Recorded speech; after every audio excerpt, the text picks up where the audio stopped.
The United States, it's hit its borrowing cap of $31.4 trillion. The Treasury has now started taking extraordinary measures to prevent a debt default. This as the U.S. Congress heads towards a high-stakes clash between Democrats and the Republicans over raising the borrowing limit. Such extraordinary measures can help reduce the amount of outstanding debt subject to the limit, which is currently, as I mentioned, set at $31.4 trillion US dollars. But the Treasury warns that the tools would only help for a limited time, no longer than 6 months. So basically, the debt ceiling, that's the maximum amount of money the Treasury is authorized to borrow to pay its bills on Thursday. With debts climbing up to the limit, the Department of Treasury will not be able to issue new debts to pay off those overdue, which leaves the likelihood of defaulting quite high here. Treasury Secretary Janet Yellen called on U.S. Congress to raise the debt cap. However, the Republicans who control the House of Representatives recently did not agree and have called for spending cuts, which could cause economic shockwaves globally.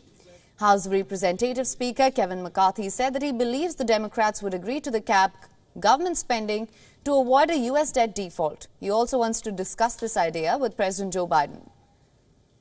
Who wants to put the nation in some type of threat at the last minute of debt ceiling? Nobody wants to do that. That's why we're asking, let's change our behavior now. Let's sit down. Analysts warn that the crisis would impact older and vulnerable Americans who rely on government programs that would be impacted if the government shuts down.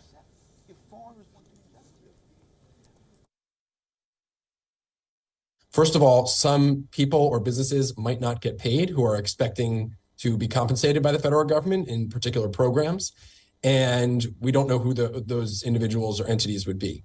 There could be ratings downgrades from the credit rating agencies who no longer think that we are the gold standard when it comes to borrowing. The $31.4 trillion is an artificially imposed cap. The debt ceiling, it's been increased roughly 80 times since the 1960s. Congress created the debt ceiling in 1917 to give the government greater borrowing flexibility, and it must approve each increase to ensure that the United States meets its debt obligations and avoids a catastrophic default. For more on this, our correspondent Susan Tehrani has sent us this report from New York. Listen in.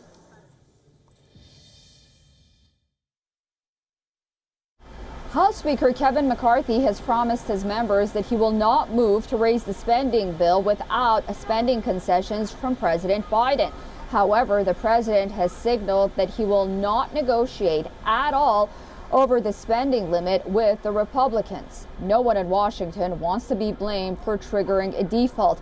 And while the Republicans are correct in trying to stop the reckless spending that has been going on for the past 4 years, after all, according to reports, U.S. debt held by the public is now about 100% of the GDP. The problem is they have a small majority in the House and they don't control the Senate. So for the Republicans, they have to be very careful in picking their spending concessions and then laying it out and explaining it in reasonable terms, notably to the American public.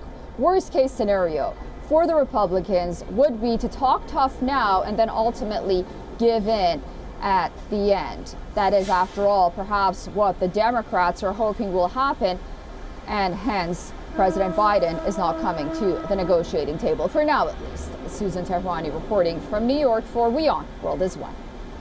WION is now available in your country. Download the app now. Get all the news on the move.